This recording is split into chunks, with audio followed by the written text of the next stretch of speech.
The following is intended for a mature audience. Viewer discretion is advised.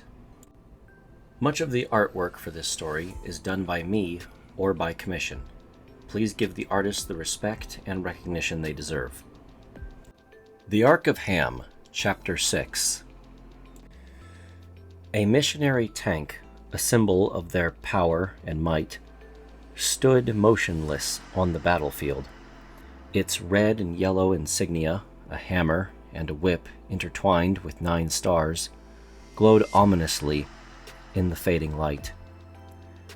The missionaries, their faces etched with disbelief, swarmed about the vehicle, their voices raised in a cacophony of confusion and anger. "It was ours!" one of the soldiers shouted, his fist pounding against the tank's armor. "We left it for only a moment!" "Someone must have clambered inside," another suggested, his voice filled with dread. "They closed the hatches and locked us out."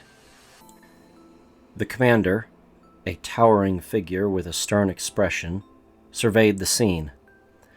"This is a setback, but it's not a defeat. We'll find a way to get inside and reclaim what is rightfully ours." A young soldier stepped forward, his eyes filled with determination. "I have an idea. We could use explosives to force open one of the hatches." The young soldier presented a number of grenades, along with a few other ragtag explosives he managed to scrounge together. The commander considered the suggestion. "It's a risky proposal. If we're not careful, we could risk damaging the tank beyond repair. It might even detonate our cargo. But it might be our only option." The commander nodded his head slowly in agreement.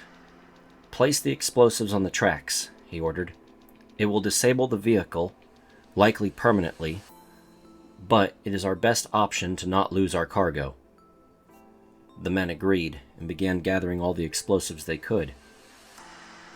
The commander stared at the camera that was attached to the turret. "Whoever is inside our vehicle seems to lack the will to fight," he said. "They have had ample time to use any one of the Sponson's machine guns or the armor-penetrating rounds, and yet they have not tried a single one of them, even as we try to pack the tracks with explosives. I wonder who's in there. It is a pity," he said, adjusting his glove, "as I do not intend on showing them the same mercy." As the soldiers worked on getting the explosives up underneath the tracks, the tank suddenly roared to life, and the men were forced to jump back away from the tracks. "Prepare yourselves, men," the commander called out. "Looks like whoever's inside our vehicle does have some fight in him after all." The turret began to rotate around. However, the cannon was not pointing at any of the men. Rather, it was pointing directly up in the air. But why in the world would they, as the commander was questioning the tactics of pointing the gun straight up into the air, the gun suddenly fired. A red ball of glaring light fired out of the gun and high into the air. "A flare round!" The commander was shocked. "All of your men, prepare yourselves!" The tank lowered its gun and shut down its engines. It stood there, defiantly and stubbornly, even as the missionaries began to panic and run about the tank, using it for cover. It wasn't long before gunfire broke out just a few yards away. The bullets whizzed through the air and bounced off the metal of the tank.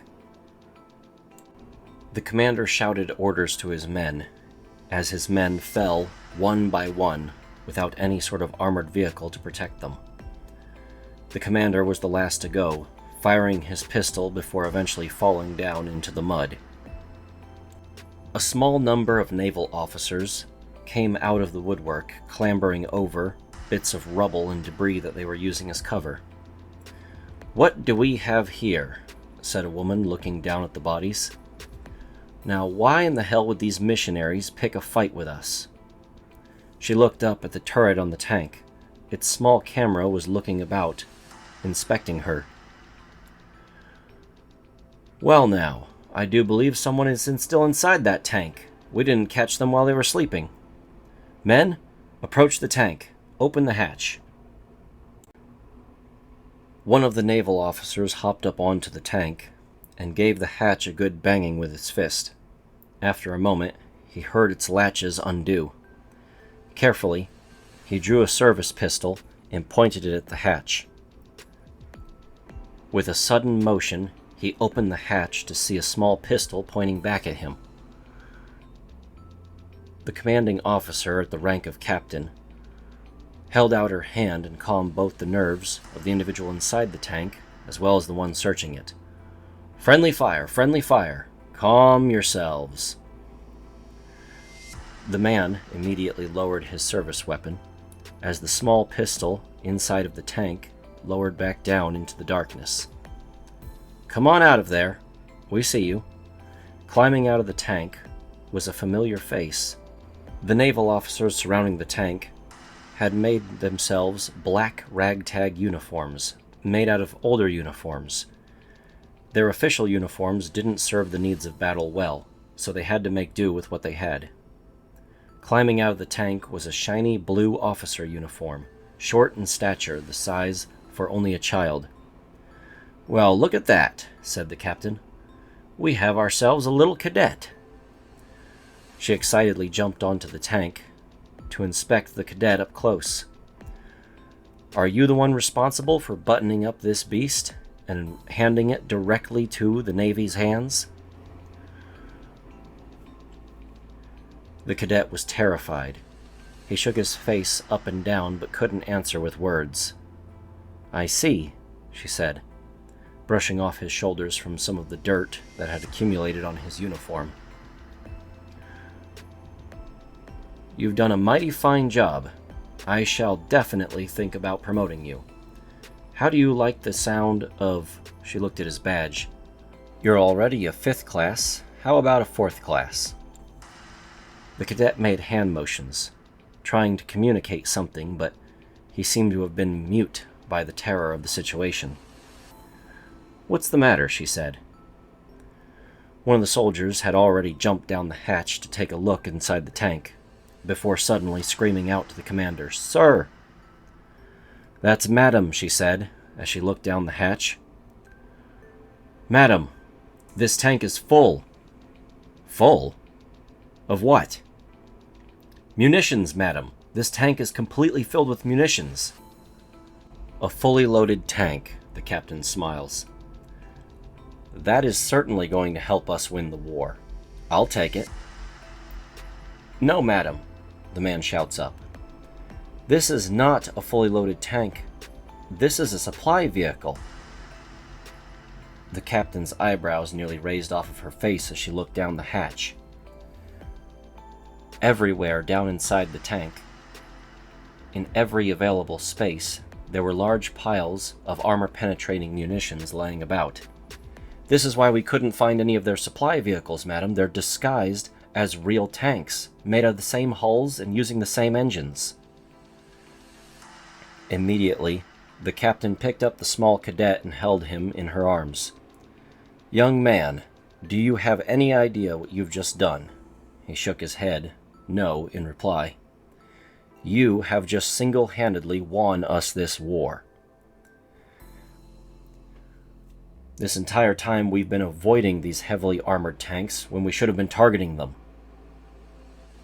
She handed the young man to a lieutenant that was on the ground level next to the tank. Hold him tight. You are holding someone who may not be your superior, but he definitely deserves your respect. She snatched off the badge from the young cadet and began to unscrew it. Once she had pulled off the flathead screw, she dumped off the various little pips of metal that indicated he was a 4th class cadet, and put on something she'd pulled out of her pocket. From this day forward, you are a cadet elite, young man. You are to hold your head high. Lieutenant, you are to squeeze that young man and hold him tight. You are going to teach him how to walk, how to talk, how to fire a weapon, how to make his bed, and in return, he will teach you how to be a hero. The lieutenant immediately saluted the young man, despite the fact that she also had to hold him. "Yes, sir," she said. When a superior officer of the Navy wishes to show respect to those of lower rank, Navy tradition dictates that the superior officer shall cover their own rank with the hand they are not saluting with. This is typically done during funerals, especially the funerals of those who have died under that officer's command. However, it can also be done when in the presence of a particularly low-ranked elite member of the Navy. Elite status is not given based on authority or time served. It is given based on one's actions, valor, and outstanding performance. This young cadet had certainly earned it. As the war raged around them, and the fog of war engulfed them once more, all hands were seen saluting the young man. Down on Ring 2, what was ordinarily a loud and chaotic place was eerily quiet. People were hiding in their homes and barricading alleyways. They knew that the missionaries were planning an assault on Ring 2, but they did not exactly know what their plans were, or who they would be targeting. The Navy presence on Ring 2 was light, only used for the minor law-keeping purposes. So, in the event that a large missionary brigade were to come down, it was likely that they were to target civilians, as they had already been doing that on Ring 1. Ham emerged from a small hole that was drilled into the ground. Following him were a small number of drones with rivet guns. "Nearly 300,000 of the wrong-sized bolts," he said, holding up a small collection of bolts that were caked in grease and oil, along with some residue from rust, in his hands. Probably not something I had to inspect myself, but it was important that I actually look at the problem. He took a close look at the bolts. They're labeled to be the wrong size, so why were they used? He sat there pondering, then he flicked the bolt over into the grass. Oh well, the right size bolts are in there, so it's approved. Onto the trolley to the next zone. Ham reboarded the trolley, where he said hello to Pangea and Bo, who were standing guard. Standing on the deck at the front of the train was a tough-looking mobster. Next to him was an even tougher-looking naval officer. Both of them were carrying submachine guns that had been designed and produced by the Mafia. Both of the men individually have been sent to the train to ensure Ham's safety while traveling around on Ring 2. The two men muttered only a few words back and forth. Not casual conversation, rather, they were calling out things they were seeing, things that might be of a concern. "You see the looky, Lou?" "Target acquired. Watching." What the Mafia man was referring to was someone staring at them out a window. What they were discussing was whether or not the individual posed a threat. They agreed that the individual was only a curious bystander and posed no threat. "You're better trained than I expected," muttered the naval officer. "I wasn't trained well enough to get in the Navy. This puts food on the table." He and the naval officer both shook their heads. Whereas they were only enemies a few days prior, they were now unsteady allies. As the train started moving again, Ham looked at some of the documents on his small personal device and breathed a heavy sigh of relief. "Almost done," he declared as he looked at the device. "Just one more problem to fix, and then we can go on to Ring 3, where I'm almost certain I'm going to have a heck of a lot more on my plate, seeing as the dang thing doesn't even turn." Pangea smiled as she nodded her head in agreement. "I'm mostly excited about getting you as far away from all of these other humans as possible. No offense," she said to the mobster standing at the front of the train, who was now peering back at them. As the train hit a junction, suddenly both the mobster and the naval officer at the front of the train put their weapons down, lowering them completely. They shouted back to all the synths who were on the train carrying weapons themselves. "Lower your weapons. We're in Archivist territory and they don't care much for firearms." "They don't like firearms," said Ham. The naval officer clarified. "It's not that they don't like firearms, it's that we have some very strict gun control that we expect them to follow. And that unfortunately means they extend that control to everyone else as well. Not even we are allowed to carry firearms in their territory. That's not to say that they're not armed, though. They carry swords. Ham could see that they were approaching a mayoral district center. The city center is where the fabricator was located. And that was the device now giving off a notification that it required maintenance. "That's odd," said Ham. "These fabricators are larger, cheaper versions of some of the most state-of-the-art technology of Earth. They should be self-repairing. They shouldn't ever need to be fixed, but this one's throwing off an error message." The mayoral district center should have been a small metal building protruding out of the ground. However, the archivists had constructed a mighty cathedral over the building. Everywhere Ham looked were large columns of stone and walls of brick. As far as he could tell, there was not a single area that wasn't completely engulfed in this large cathedral. What sort of religion is this?" asked Ham. The naval officer turned back. "I think they worship books or something. I actually studied here for a while when I was joining the Navy. They have a very good early learning program, but I never bothered to join their religion, and I was too young for them to let me learn about it, so I don't really know that much." Ham was a bit intrigued. "Exactly how old do you have to be before you can join their religion?" he asked. The naval officer at the front of the train thought about it.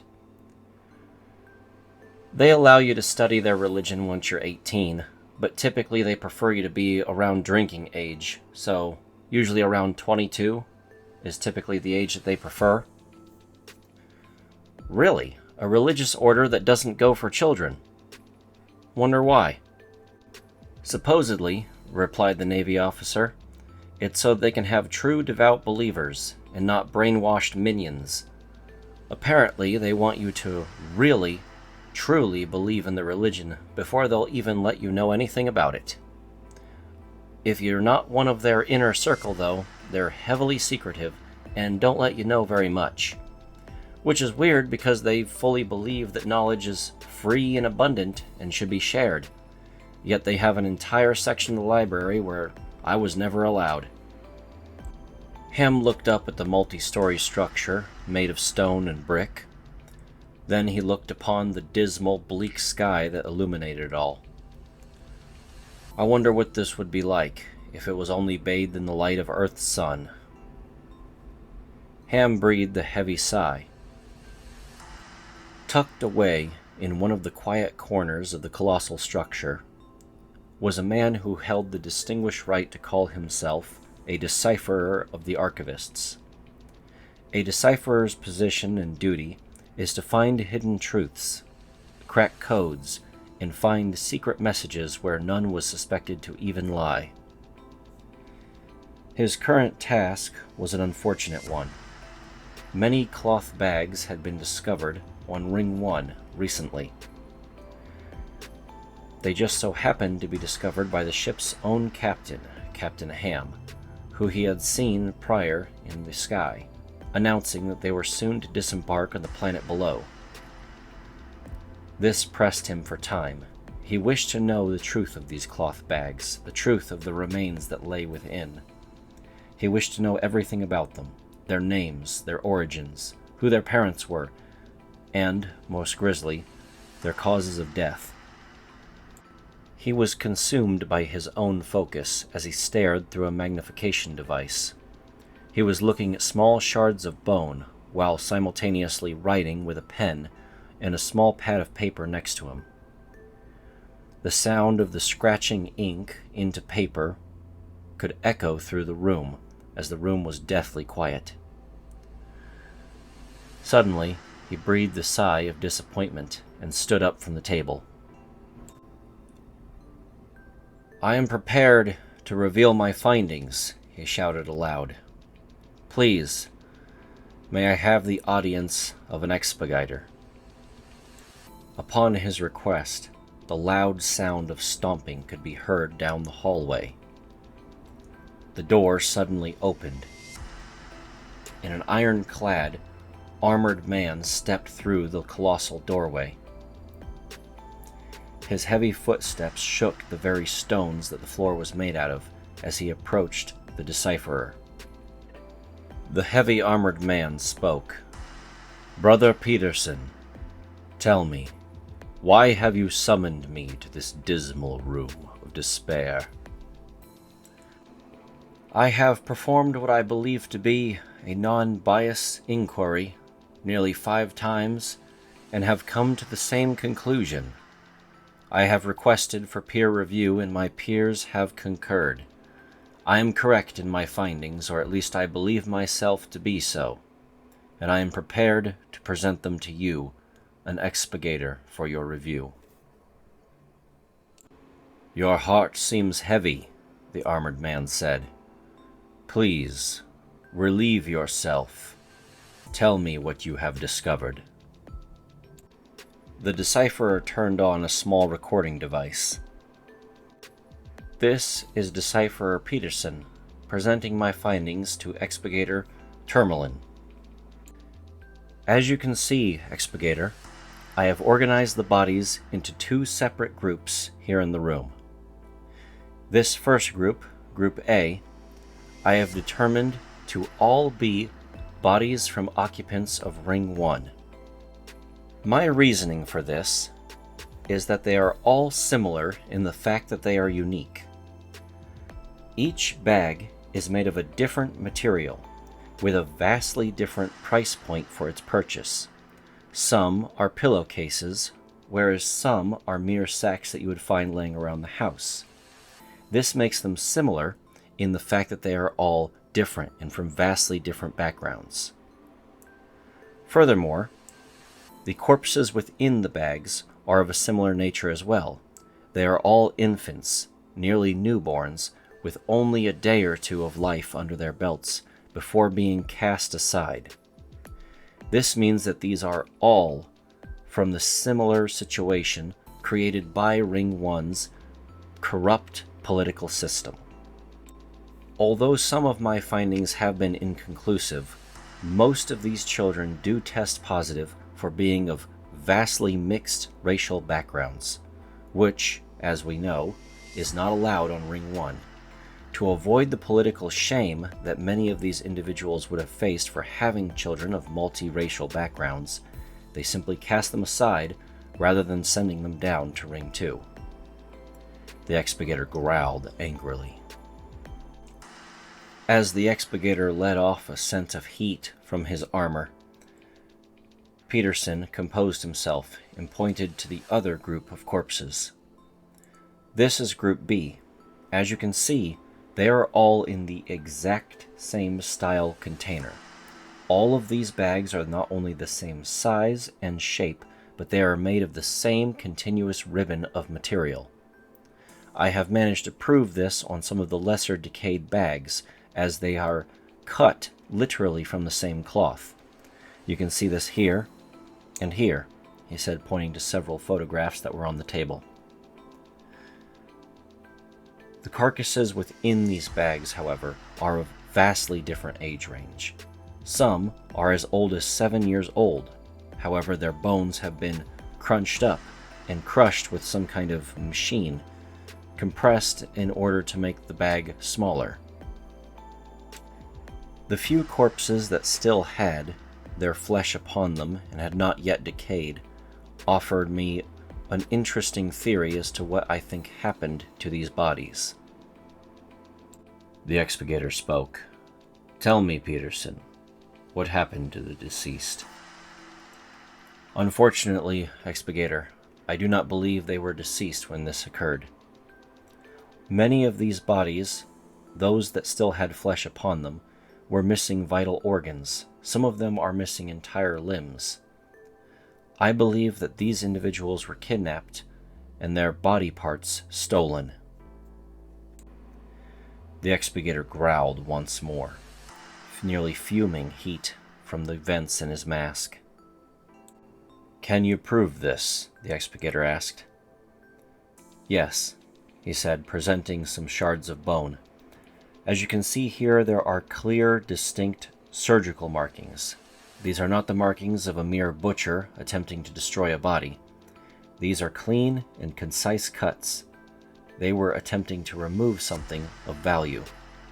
The rest of the body was then disposed of. Judging from the way that the cuts reacted, I would say that this was done, likely in a surgery, not an autopsy. My final findings, Expediter, is that I have uncovered the identity of many of these corpses. The decipherer pulled out a small folder and opened it. This is a duplicate for your eyes. You may keep it. He handed the document to the Expediter, who held it in his armored clutches. As the Expediter read through a long list of names, his breath changed into hot steam as it vented through his mask. "Can you confirm the authenticity of these names?" he asked. "Yes," said the decipherer. "I'm sorry, but dental records confirm. I believe that many of these names are up to 95% accurate, with only the smallest margin of error." As the Expediter began to breathe heavily, he spoke. "I recognize a few of these names. These are children we once had within our care.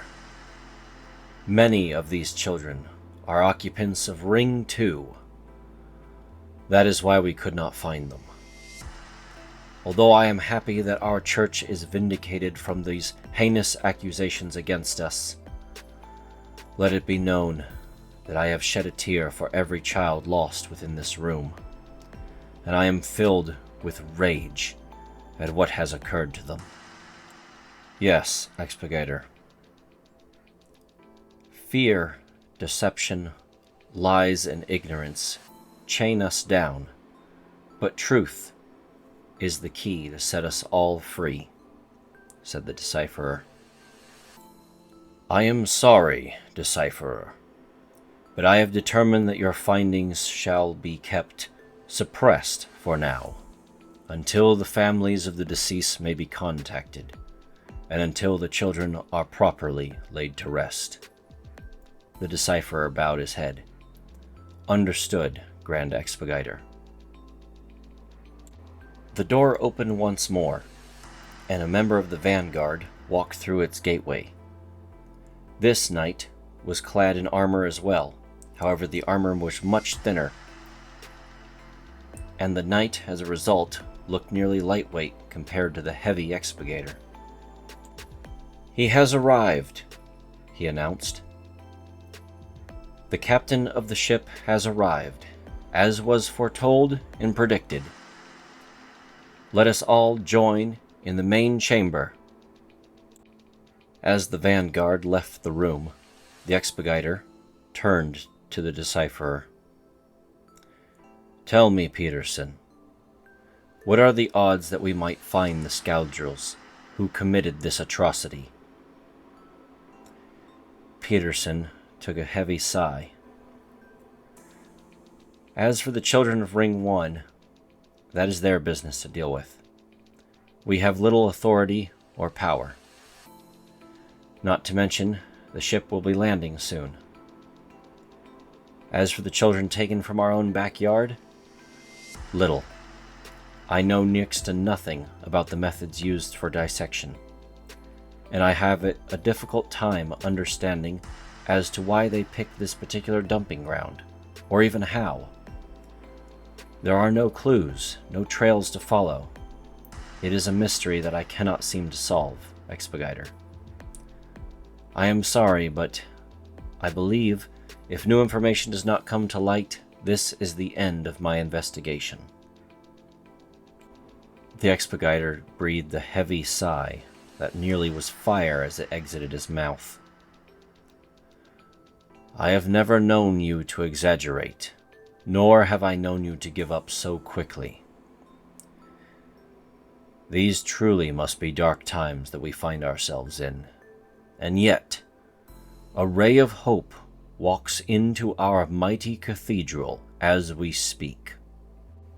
As Ham walked up to the front door of the religious building, the doors suddenly swung open grandly, inviting him in. There were many individuals clad in armor holding swords, bowing their heads and gesturing for him to continue on into the cathedral. Ham walked in as his mafia associate followed him, along with the naval officer. Bo and Pangea followed from behind. "This place is kinda giving me the creeps," said the mafia tough. "I hope I'm not interrupting anything," said Ham. "No, sir," answered one of the armor-clad individuals. "We were just waiting on you, Mr. Taylor. Right this way." Ham continued walking, but looked back with an eerie feeling. "I don't remember telling anyone on this entire ship my last name. How the heck did he know?" Ham put it off in his mind. He was certain his last name was available on some kind of log, or perhaps the ship documentation records. But it was still an eerie feeling. Having such an unusual first name meant that he hardly ever told anyone his last name, and to hear it said so casually gave him a feeling of unease. As the group was led deeper into the cathedral, Baravi made herself known next to Ham.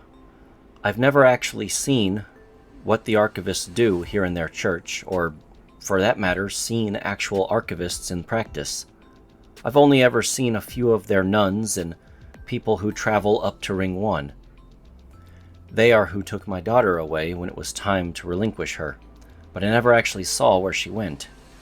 Do you think she's within these corridors? Somewhere lurking amongst the shadows?" "I don't know," said Ham. "Perhaps I'll ask." Ham tapped one of the knights who was walking beside him on the shoulder. "Excuse me, if I was looking for a child within your care, who'd now be an adult, who would I ask about finding them?" "There is no need for you to worry about this woman's personal quest. Her child awaits at our destination." Baravi walked hurriedly forward up to the knight. "You know my daughter?" she asked. "Yes, indeed. It has been foretold and prophesied that you two would reunite upon this day, and so she awaits for you in the chamber ahead, as does someone who wishes to meet Ham directly." As Ham was led into an open great hall, he saw multiple stories of library shelves, all filled with books, traditional and digital, visual documents, audio files. As far as he could see, every method and manner of recording information was well expressed within the archivist's archives. Archivists were moving back and forth curating the knowledge, ensuring everything was in its proper place, and overseeing those who would temporarily withdraw pieces of knowledge for their own personal study. As he looked left and right, he could see hundreds of students in every caliber and size and age, studying in their own regard, learning in their own ways, the various skills of their trade, history, literature, theology. As far as he could tell, the archivists had their hands in every conceivable form of knowledge, but he couldn't understand as to why. The knight stopped and gestured his arms to the many people studying amongst the catacombs of library books. "This, you see, are our disciples, individuals on personal quests for knowledge within our archives. They seek to better themselves, their families, and their communities. Some may leave us to pursue their newfound wisdom elsewhere, and we celebrate their growth. However, those who wish to remain can become acolytes, dedicated to expanding our knowledge, or wards, sworn to protect our sanctuary from those who would misuse its treasures. Their paths are intertwined with ours, their dedication a testament to the power of knowledge and faith." As the metal-wearing man continued to talk about the archivist belief structure, Ham noticed that behind him several individuals behind a desk were moving back and forth until eventually they grabbed the sides of the desk and lifted up heavy clamps that made a loud noise throughout the room. Suddenly, the desks parted ways, allowing for not only them but the bookshelves behind them to part as well.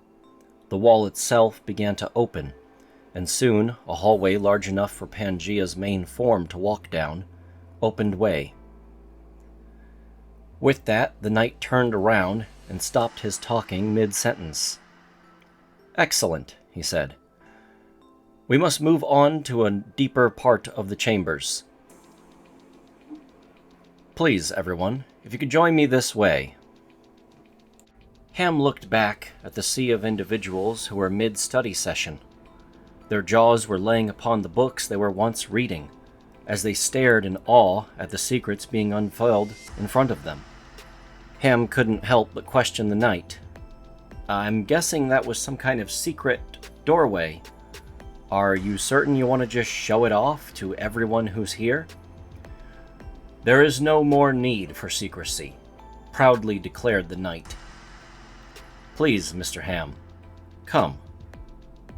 There is someone waiting for you, only in the chamber in front of us." The waiting room was a surreal spectacle, a hushed choir of faceless individuals. Their voices chanting a haunting melody filled the air. These individuals were entirely concealed in a crisp black synthetic skin, their identities hidden from view. Some, cloaked in this shadowy material, hung suspended from the ceiling, defying gravity. Others, their faces obscured by the same synthetic skin, stood on bookshelves, observing every movement. Armored figures, both humanoid and mechanical, patrolled the corridors, their mechanical footsteps echoing through the cavernous space. At the center of this strange temple, a colossal mechanical being stood in a pit. His voice boomed as he announced himself. "I am Throne, the third throne." The third throne was a towering figure, at least 6 times the height of even the tallest man. Its body was a massive, intricate machine, its limbs powered by hydraulic pistons, its eyes a series of glowing lenses. Flanking the individual who referred to itself as the third throne were individuals it introduced as the second and first throne. The second throne was a womanly figure, whose towering height was seconded only by the third throne. The first throne was the smallest of the 3. It was a figure clad in traditional knight armor, carrying a sword, with a large throne also affixed to its back. The third throne stood at the center of the pit, his voice echoing through the chamber. "Behold, Vaticinia Dei Verti." As he spoke, a figure shrouded in ethereal light descended from the ceiling. Her angelic wings, shimmering in the dim light, seemed to defy gravity. Ham gasped in shock as he witnessed the sight of 4 angelic wings unfolding from her back. Seeing someone with angelic wings was an abnormality in his world, met with awe and disbelief. As she landed on the third throne's platform, the figure spoke. "Greetings," she said, her voice a whisper carried on the wind. "Call me Vicky." The thrones treated this as a momentous occasion, a turning point in history. However, Vicky seemed to regard this as a mundane event in her own life. She corrected the greeting, her tone suggesting a distaste for the formal title. Ham always was a blunt person when he was taken off guard. "I'm sorry, are those wings on your back? Are those real wings?" he asked. Her soft and gentle voice took a more casual tone as she awkwardly positioned herself backwards on the throne, her feet still dangling off as she shook her backside. "Yes, indeed. They're real," she said, waving the wings individually, back and forth, showing that they were a part of her own body. As Vicky was done shaking her butt, she jumped down and landed in front of Ham gracefully.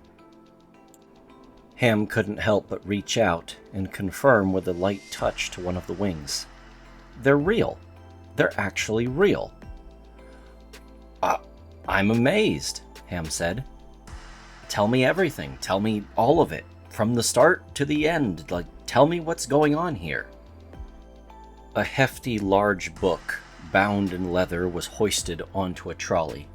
The trolley banged about as it lurched along the floor until making its way to the first throne, who placed his sword in between 2 stones upon the ground and hoisted the heavy book into his gargantuan hands.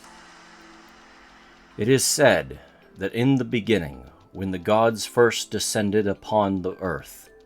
No, no, no, said Vicky. We do not have 16 hours for that, no.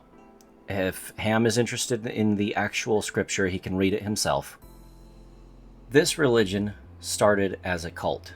A man under the alias of John Smith was fooling some of the local people of this ship into believing in his false religious ideology. He gathered them together and told them that they were about to be ushered onto a new world, and that the new world would be in biblical times, whereas the earth had stagnated and all of the gods had turned a blind eye to it. This new world was going to be in biblical times, and therefore the gods would be paying attention, and all sorts of miracles were likely to happen. And the religious texts of the biblical times needed to be recorded. So, he was fooling his followers into gathering up together and accruing funds so that he could make a grand library of all the various biblical events that were sure to happen on the planet below. We believe as soon as he actually landed on the planet, or as if he just lived the rest of his life on this ship and died, he was planning on just scamming everyone out of their money. But an odd thing happened to him that he took as true religious inspiration. What was that? Asked Ham. My mother walked in, a drug addict with very little memory of where she was, who she was, or where she was going, and she was pregnant with what was soon to be me as a child. Of course, although he was a cultist, he was not an uncaring man, and as a cult leader he decided that his flock should abandon their current goals in the way of helping a woman who was pregnant in front of them. Said that morality was more important than writing any great scripture. So, they gathered round and called a doctor, and waited for a child to be born. A child was born, with 4 angelic wings. He immediately declared it to be a true miracle, and whereas was before he was a con man, he was now a true believer of his own ideals, believing that an angel had been sent to his own front door in order to guide him to a more holy path.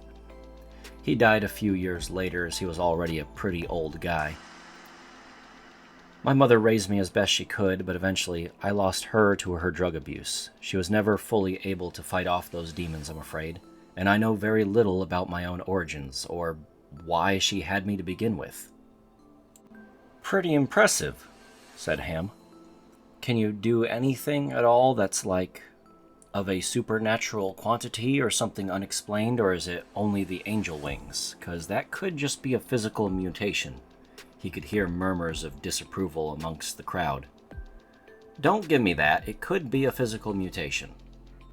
Pangea scolded Ham by wagging a finger at him, but Vicky laughed. Oh, I definitely like you, she said. To cut things short, yes, I do have some interesting powers. Obviously, I have the wings and I can fly, but an interesting quality about me is that whenever I dream of the future. I write down my dreams quickly, or sometimes draw them, and then I place them in a book, somewhere kept around here. The archivists do a good job of bookkeeping, and they add my pages to the book. It's constantly growing and shrinking. If you like, you can go up to the book and grab a page out. The page is guaranteed to be about you. Nothing else, no big major events. It will only have information about you. Your past, your present, and even possible futures, decisions you can make. Anytime you pull out a page, it is guaranteed to be about you. It's not physically possible, we think, to pull out someone else's page. People have moved up towards the book with the intent of pulling out a whole number of pages and studying them all, regardless of who they were about, but they usually stop at the last second, or when they read the first page that they see, which is about them. We don't know why. We think it's just maybe my prophecy having a way of defending itself, but either way, I can see the future. And I can prove it to you too if you want to go over to that book. My only other powers are I get pregnant occasionally, she said, parting her dress and allowing Ham to see her pregnant stomach. Ham cleared his throat. I don't mean to be rude, but I'm fairly certain that's something most females can do. Vicky laughed. Yes, but they can't do it immaculately. All of my children are born without fathers. I am a virgin mother, as they say it. Of course, I assure you I am no virgin. The children born from my body are not related to me or each other. Two individuals born from my body will not be brother and sister. They'll have no genetic relation whatsoever. And the individuals born from myself typically have odd characteristics not normal of the humans born on Earth. Like what? Asked Ham. Well, for starters, the possible hair color is a vast variety of shades and hues. For example, my children can easily be born with blue or pink hair. Ham gulped as he remembered several pink-haired individuals on the ship already. You mean to tell me that wasn't hair dye? He said. That is correct. It's actually very abnormal for individuals to dye their hair on this ship.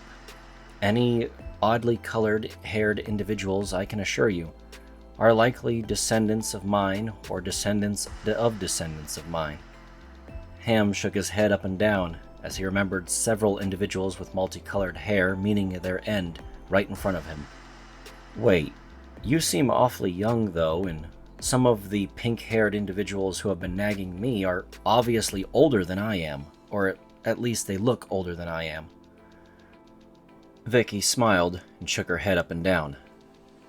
That is because I am over 200 years old.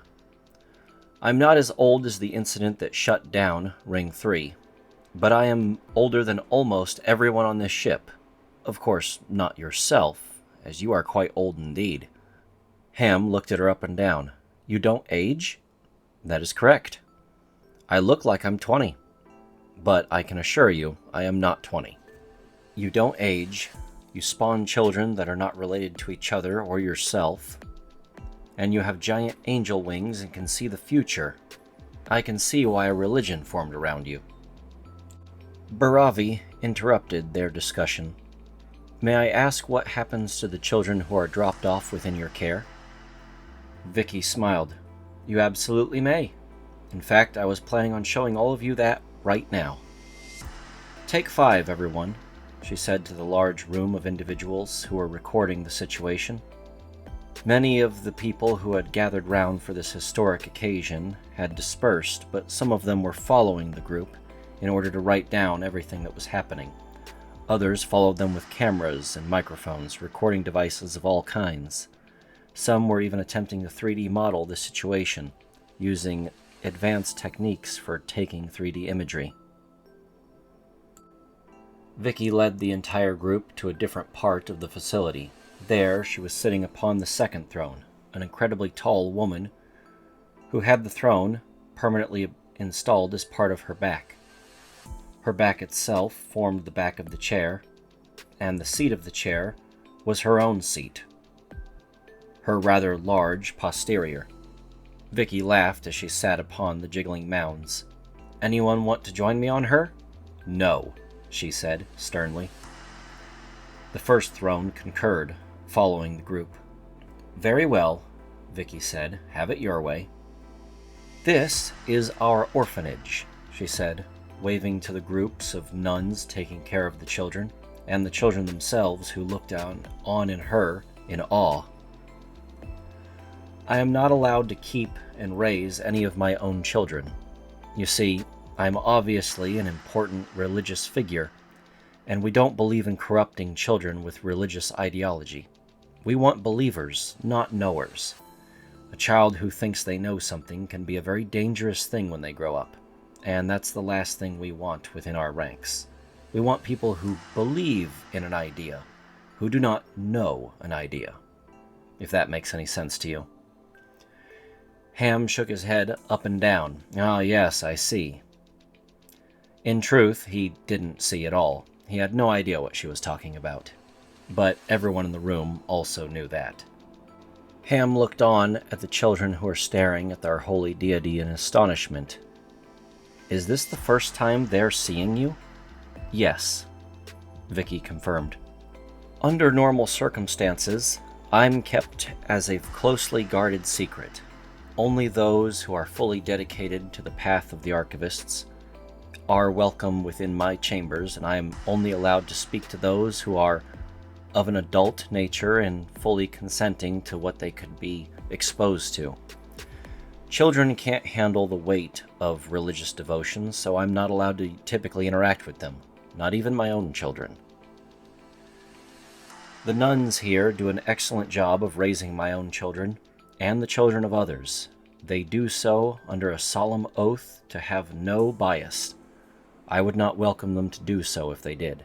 They care for all of these children as though they were their own, and are willing to die and sacrifice themselves for their safety at a moment's notice. Vicky looked directly at Baravi. Whether a child is mine or not, they are all treated the same. They are given love and affection, and of course, a stable environment to grow up in. Assuming they don't get adopted out into a family that wishes to care for them, they are given every opportunity to grow and succeed with a good education. After that, if they choose to stay within the archivists, they do so as adults. If they choose to go on and fulfill their own paths and careers, if they so choose to do so, then we wish them well, and they're always welcome to come back to further their education, and they do not have to ever be burdened by religious ideologies. Although it pains me greatly, a large number of my children have lived and died without ever knowing my name. Ham looked around at some of the strange figures that formed the archivists. What about when a child does become an archivist? How does that work? We only accept members who are of the age of consent. Anyone younger than that will be turned away immediately and simply told to take general studies. But once you are of the age of consent, you may become a disciple. Then you will be separated between the two possible paths of the archivists, that of the sword, who mostly focus on combat, or that of the pen, who mostly focus on being of the scholarly nature. You'll have to become an acolyte or a ward when you're first studying the individual paths. After that, you'll have a more functional role, such as that of a curator or a vanguard. And a large number of individuals after that stagnate in the role of nun or monk, depending upon if they're male or female. Nuns and monks are a little bit of both of the paths, but they typically will live their entire lives within that role, and instead they focus on their own personal journeys rather than helping the aid of our entire conglomerate. Of course, they receive certain orders and have expectations put upon them, but they're typically focused on a personal journey rather than the entire overarching goal of the church. "What is the goal of the church?" asked Ham. "Well," Vicky said, clearing her throat and thinking about her answer carefully, "we seek truth. But what is truth? That's the question. If I were to tell you that 1 + 1 = 2, you would believe it as an irrefutable truth. But what if in that statement I was lying in some subtle way? What if I was only telling you 1 + 1 = 2 in order to convince you of another point that I was about to make, something that isn't as irrefutable as mathematics? If that was the case, then my statement of 1 + 1 = 2 would then therefore have a hint of falsehood within it, a deceit, a lie. I'm telling you something that's true in order to sell you something that's a lie." Ham shook his head up and down, but he didn't quite understand the point of the entire endeavor. "So what's the deal with these giant robots walking around?" "They're not robots," said Vicky. "They're people, stuffed inside of metal suits, fused inside permanently." Pangea seemed interested by that statement. "I would like you to elaborate on that." "You may have noticed some of the individuals walking around in very tight-fitting latex rubber suits, sometimes with real clothing over the tight-fitting secondary skin layer." "Yes, indeed I have," said Ham, as he looked down a corridor filled with what he thought was very good-looking men and women. "Gotta say, I'm liking this church." Vicky laughed. "I quite enjoy their appearance as well, but they're based on your synthetic friends here.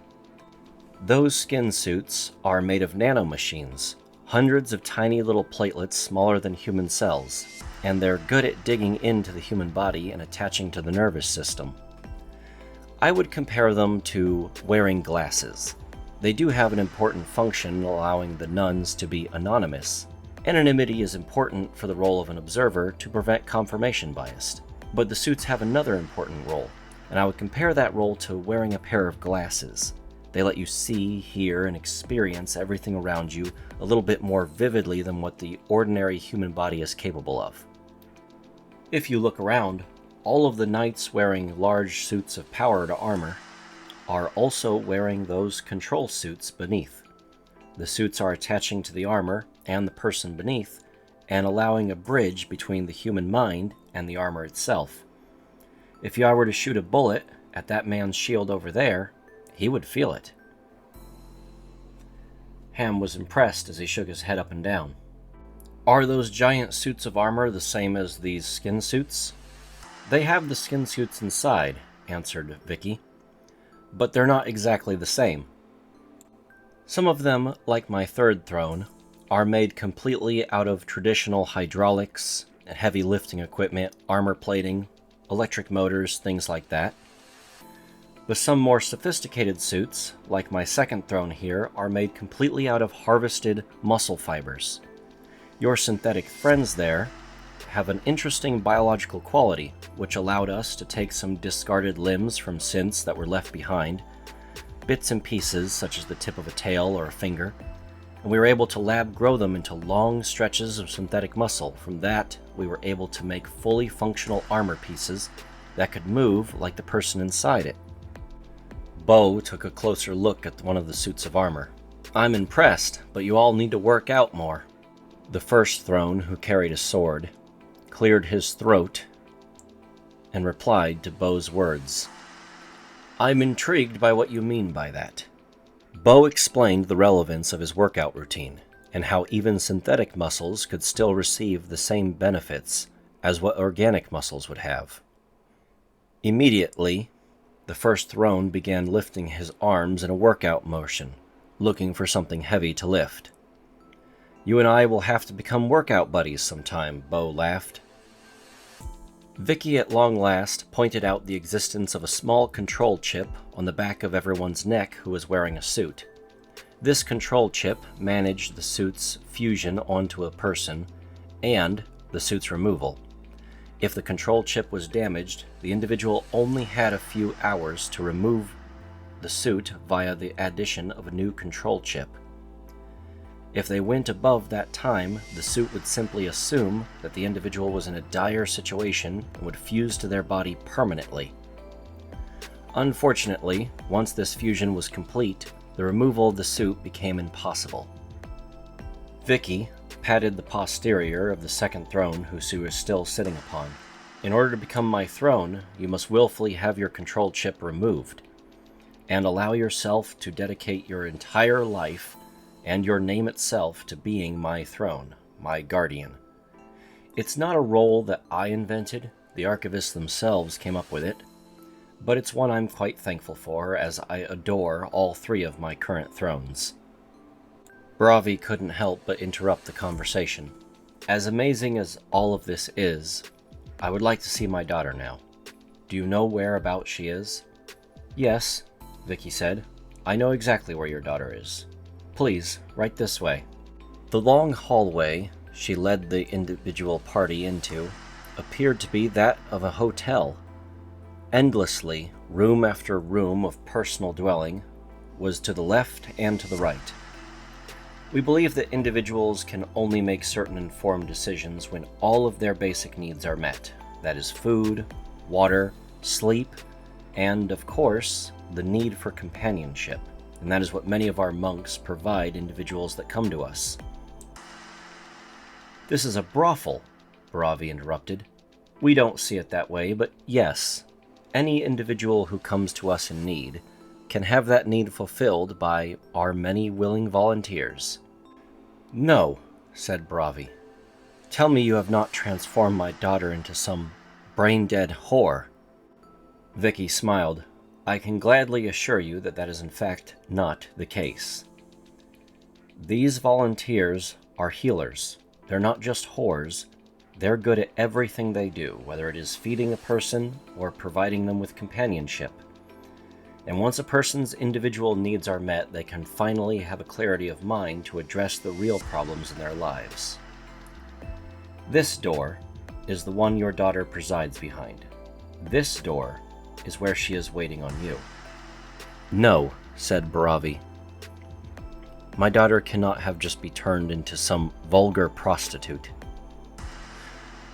I certainly wouldn't use those words to describe her, but you'll only know by opening up that door and walking through it to greet her yourself. Ham, being the blunt individual that he was, immediately reached forward to grab the doorknob and flung the door open. Get on in there, it's what you've been waiting on. Let's go meet her and see what you think. The door opened, revealing inside an empty room with a large pool of black liquid in the center. The liquid was a deep black that had a reflective quality upon its surface. The thick and viscous fluid was eventually disturbed, and the shape of a young woman rose from the liquid. Hello, the figure introduced herself. I am Avanya. May I ask who amongst you is named Baravi? The scarred amputee woman approached the pool of liquid. Baravi spoke in a hesitant and shaky voice. Avanya, that's really you? Yes, Mother, it's me. Can you remove your mask and show me your face? No. My control chip was removed willingly a long time ago. Why? Her mother questioned. That's a bit more complicated to answer, but it was a personal decision, a way of me healing after what had happened to me in my youth. What had happened to you? She said. You are my mother. You did everything in your power to defend me. The scars on your body are proof of that. You guarded my door, but I'm sad to say you did not guard the window. Baravi choked a bit in her throat as she breathed in a sudden sigh of realization. Do not worry. I do not blame you. In fact, I'm quite thankful for you standing guard so diligently. I have healed from those days, and I'm quite happy in my life and existence now. I provide an important service to all of those around me. This here is a baptizing bath. Baptism is a practice we believe in. One goes under the water and comes back fresh and renewed, having been denied air, light, sound. This deprivation is important for clarity, to remove distractions and wash thyself anew. Let the sins of the past be washed away in the river clean. That is one of the important services I provide to those who seek clarity within the archivists. She reached her hand out towards her mother. What? She asked. I wish for you to take my hand and join me in these waters. Everything you see here in this pool is an extension of my own body. I want you to join me. Submerge yourself in this very liquid that is now making up parts of my own body, and let us both heal from the events of the past and be reborn anew. It is a process that could take merely minutes, or perhaps years. Who knows? So I want you to submerge yourself and give your faith to me. Will you do that, Mother? Will you allow me to take you on this journey of healing? Baravi was speechless. She did not say a word. Whether it was shock or a willing desire to be with her daughter again, she stepped her amputated legs into the liquid and sank down almost instantly. From there, she swam her way over to her daughter, who was somehow perched above her waistline in the middle of the liquid. As the two of them met in the center, they were both pulled down into the liquid, not to be seen again. Ham cautiously moved forward to look down into the pool. I didn't just witness someone die, did I? No, answered Vicky. That pool is filled with a liquid version of this skin suit stuff. The entire pool is filled with Baravi's daughter. That skin suit is completely within her control, and she exists within the pool. She can detach at any time. All she has to do is climb out of the pool and detach the rest of the suit from herself. And her daughter is now submerged in it. The two of them can begin the healing process. That'll start with, of course, long conversations, confronting demons, and probably a whole lot of crying. "How very interesting," said Ham. His curious nature got the better of him, and he reached out to touch the liquid. However, rather than being submerged, his hand made contact with an incredibly soft floor, but impermeable. "I'm afraid you're not invited," said Vicky. "Go ahead, walk on it. There's no way for you to get inside. Whatever's happening beneath the surface is between Baravi and her daughter." As they left the room, Ham bidded Baravi farewell, and they moved on to continue their tour of the facility. The next room Ham was led to was one that contained the Book of Prophecy. "Here it is," said Vicky. "This is where they take all the little papers I write down stuff on after I dream of the future. They're all placed in a certain order right here inside of this large open book. Go ahead. You can feel free to grab a page and read your futures. I guarantee any page you grab will be yours." Ham inspected the large book.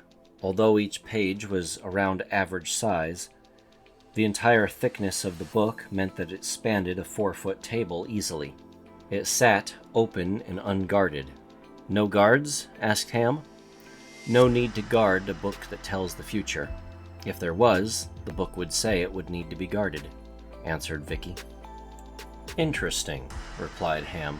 "I was expecting more build-up to something so crucial." Ham took a look at the Mafia tough who had been following him this entire time. "How about you grab a page?" The tough pulled a toothpick out of his mouth. "I don't know. This place has been giving me the heebie-jeebies non-stop. But yeah, I'll grab a page." The tough-looking man in his well-tailored suit approached the book. None of the pages were bound in permanently. They could easily be removed. He grabbed a page at random and held it up to his face. He started reading. "It's got everything in here. It's got Ma, and the way she treated me when I was young, taking care of me. It's got Dad. It's got me trying to join the Navy." As he continued reading, tears began to stream down his face. He folded up the page and put it into his coat pocket. "I'm not going to get into what I just read. That's my business. But if you're asking me, this book is legit. When this is done, I got some places I gotta go. I'll arrange for a different tough to help you out." A few other people grabbed pages, such as the Navy man who was following Ham, along with Pangea and Bo. Bo excitedly jumped up and down with Pangea as they read their pieces of paper and proudly displayed them to Ham, who covered his eyes for only a second before looking puzzled at the pieces of paper. "It's nothing but a bunch of dots," he said. "It's binary code," answered Pangea and Bo. "This piece of paper answers a lot of questions I had as to how to make certain that you and I will never be separated again when this is all over." "I don't want to know," said Ham. Vicky gestured to the large book.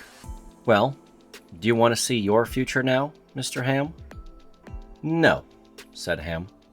"I'm going to stay as physically far away from that book as I possibly can. Ain't nothing in there for me," he said. "You're not the least bit curious about your future?" "Nope," said Ham. "My future can contain one of two possibilities. Either I do end up as physically far away from everyone else as possible, or I don't end up as physically far away from everyone else as possible. And frankly, there's no value in me knowing what the outcome of that attempt is going to be. So, I have nothing I need to see inside that book." Vicky laughed. "You're not the first one to decide that. It's not like my entire congregation is always clamoring to see images of their own future. Usually one page is enough to sate them for the rest of their lives, and many have chosen to not look at all in the hopes that they don't receive bad news. Vicky then reached a hand under her own dress and then pulled out a small sheet of paper that was her own. This particular fortune I never gave to my followers. The first throne turned his head and paid attention closely to what his deity was saying. This piece of paper was a dream that involved me. It is my fortune, so I never bothered to show any of them, mostly because it goes against some of our rules here in the Archivists. "You've piqued my interest," said Ham. "Tell me about these rules in this piece of paper." "Well, I'm really not supposed to be around my own children. I'm not allowed to raise them. I'm not allowed to say hello to them. I have to wait for them to be of a consenting age. But in this particular dream, I dreamed that when you arrived, so would a child that I would be allowed to be around. I would be allowed to be a mother to this child. At least that's what this piece of paper says." "And how do you know that this dream of yours refers to me?" "It refers to you by name," she said, holding up the paper. Ham took a look at the piece of paper and what was written upon it. And, sure enough, not only was his name, but his description written upon the paper, and certain events that had transpired recently, such as him appearing in the sky and announcing an eventual land-ho, and that they would disembark upon the planet below. "Well, dip me in butter," he said. "It's all there." "So, how do you know you're about to have a child?" Upon the word child, Ham heard something splashing upon the ground. Everyone looked down and then looked back up. "Oh no." "Rejoice!" shouted the first throne as he banged his sword upon the ground. Ham began to look around. "We need things, apparently. I wasn't expecting this to just suddenly happen." "Neither was I," said Vicky, but she didn't seem that put off by it. "Don't worry, I've had literally hundreds of children. It's easy for me at this point. We just need to head over to one of these confessionals. All of them convert into a nurse's station that is all equipped for childbirth. That way I can do this all over the facility instead of constantly being bound to one location." Vicky walked over to the booth and got inside. Her body was propped up on a table, and her legs were spread. "Well, should I call a doctor?" he asked. "No need," she waved her hand. "I'm perfectly suited for this job. However, you will need to come in here." "Shouldn't someone more qualified, like one of these nuns, do it?" "Normally, yes, but my prophecy says that you shall help deliver the child." "Why me?" Ham asked. Ham was pushed into the booth by the first throne. Pangaea watched in intrigue, as she had never herself seen human childbirth before. Ham looked around at the eyes staring upon the woman. "Don't you want some privacy?" Ham asked. No. I much prefer a large audience. That way no one can be weird or sneaky with the child. I've had problems with that in the past." "Well, okay then," Ham said. "What exactly am I supposed to do?" Vicky looked up at Ham. "Don't worry. I've done this many times before. I suggest you hold your hands out and get ready to catch." "Get ready to catch?" Ham asked. "You just sat down." Ham looked forward as Vicky lifted up her dress. "Oh my goodness." Vicky laughed. "I love when people see it for the first time. Again, I have had hundreds of children. I don't age, and my body heals rather quickly. That's what happens." Ham stood there with a look of shock and awe on his face. "Don't just stand there with your mouth open," Vicky said. "Hold your hands out. It's coming now." Ham put his hands together, and with the sound of a rather unenthusiastic exhale, he was suddenly holding a child in his two hands. "Is it always this easy?" Ham asked. Vicky laughed. "It is for me nowadays. It wasn't at first. In fact, the first time it happened, I was terrified. Some of the nuns, who were taking the time to record the entire scene happening before them, laughed at Ham's reaction to the entire situation. An archivist author, with recording equipment in hand, ran at full sprint down the halls, trying to make it to his holy deity before she gave childbirth.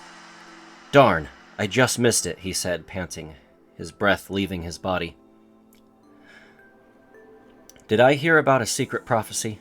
"Yes," Vicky admitted. "I hid one of them from you." "You are not supposed to do that, milady," he said, scolding his own holy deity. "May I please read the paper?" She handed him the slip of paper, and he read through its contents. "Something about this seems a little fishy. There's got to be a reason that this child would be special in conjunction with the others. Perhaps this is simply a selfish request from a woman who wants to finally be a mother?" Vicky thought about it. "Perhaps, but I'm entitled to the occasional selfish request, every 30 or so years, I'd say." The first throne stood stoically by. He banged his sword on the ground to make his presence known. "If it is indeed a selfish request, then it shall be fulfilled, but the child shall be barred from joining the Archivist Church." "I understand," said Vicky. "If my child has favoritism, then they cannot possibly be a true believer." The entire time they were talking, Ham was left alone with the child below the dress line of Vicky. He could tell she had done this many times before, as she almost failed to regard her child at all during this process. Ham had started cleaning the baby himself with a towel, and then popped up from between Vicky's legs. "Excuse me, could I interject in this conversation for a moment?" "Yeah, what is it?" Vicky asked. "Would you like to hold your child?" asked Ham. "Of course. I very rarely get to hold my own children," Vicky said, outstretching her arms. "Okay, but I should probably prepare you for this little bit of shock."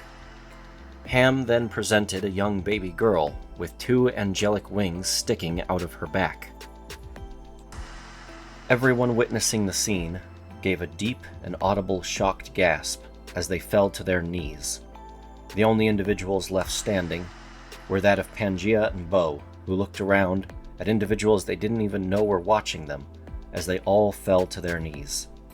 Ham happily handed the winged child over to its mother. "If I understand your religion correctly, you don't want this child to be raised to believe there's some kind of prophet or special person, is that right?" "Yes," Vicky said as she began to tear up holding her child. "Well, the only way this child is going to think that having giant angel wings is normal is if her mom has giant angel wings too."